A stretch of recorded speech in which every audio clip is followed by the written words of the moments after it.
the only thing that I have a problem with Major League Fishing, this is not a TH Marine report, by the way, because TH is a sponsor.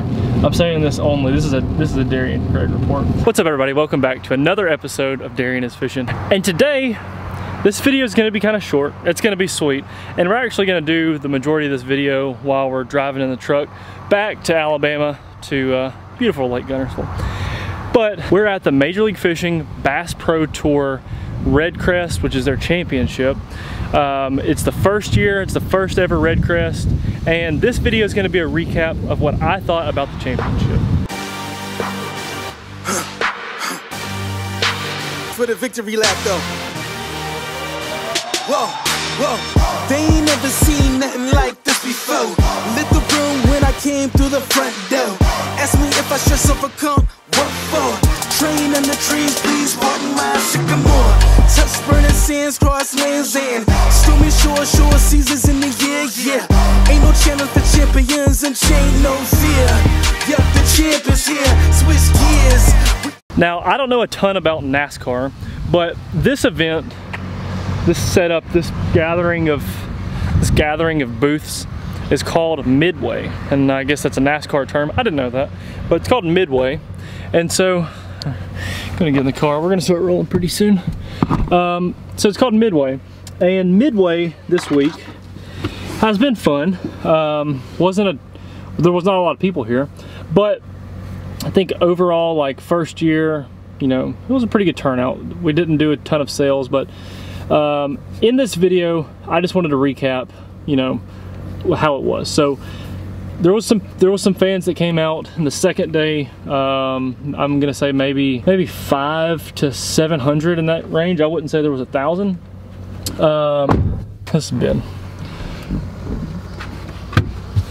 Ben was someone that y'all didn't meet on the video where I caught my biggest fish ever.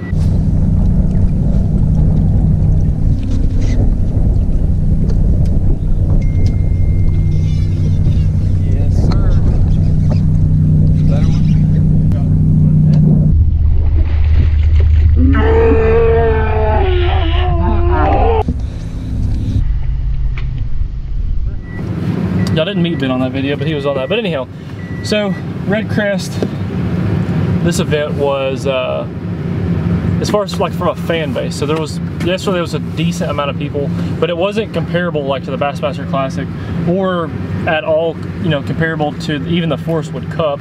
It wasn't even comparable to like a regular Bassmaster event, like as far as the crowd goes. But there was some big booths, there was some big, you know, there was people here, so that was kind of fun.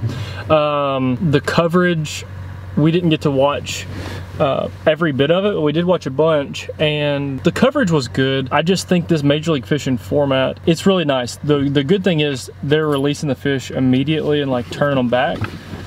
So I think for the future of conservation, like that's a good thing, because we're getting something that Kevin Van Dam said yesterday.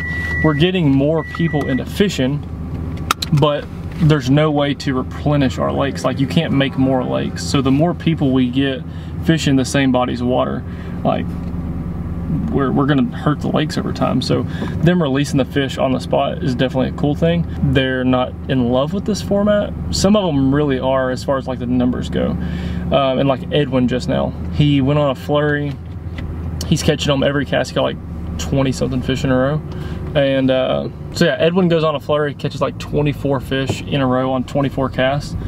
And so like he just blew the championship out.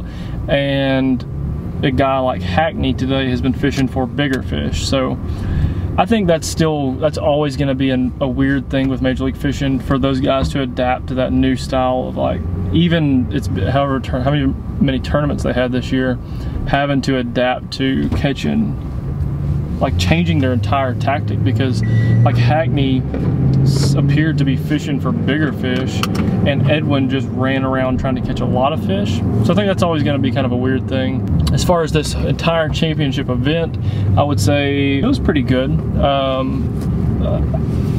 For their first one, like the media side of it has been good, the social media side has been good, the live coverage has been good. I think there's definitely some things that Major League Fishing is going to work on. They're aware of it. They're talking with the anglers. They're talking with the sponsors.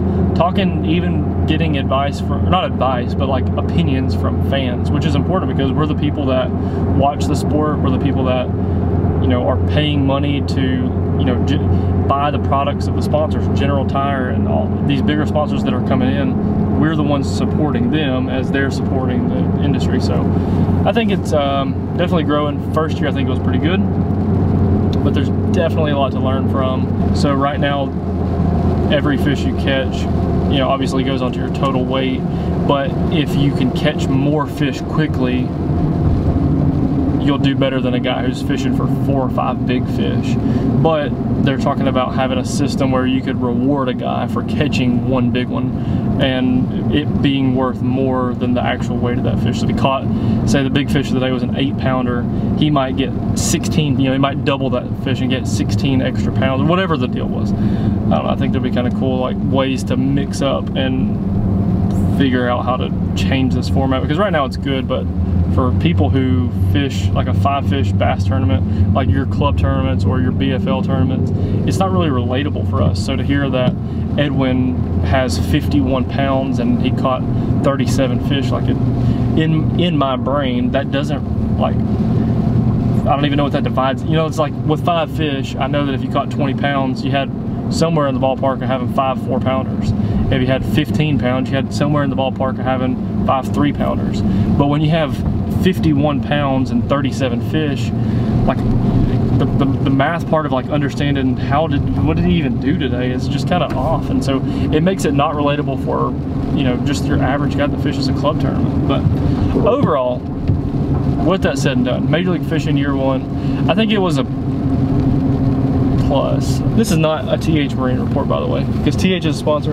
I'm saying this only. This is a Darien Craig report. If you take the core guys from Bass, take the core guys from FLW, and you put them on the Bass Pro Tour, yeah, it's gonna be a bigger tour now, just because you have all the big name, and I'm saying that in quotes, but big name guys. But like, you still have to have you gotta have the best product, and the actual product isn't the best.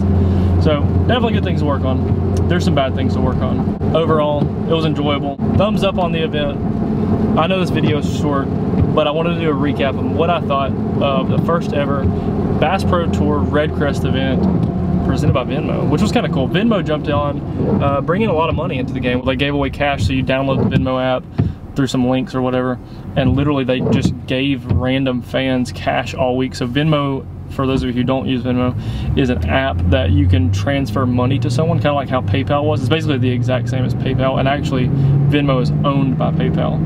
But you can instantly Venmo someone money. So if Ben covers my dinner tonight and I didn't have my wallet and I have my phone, I can just shoot him 15 bucks and cover the meal.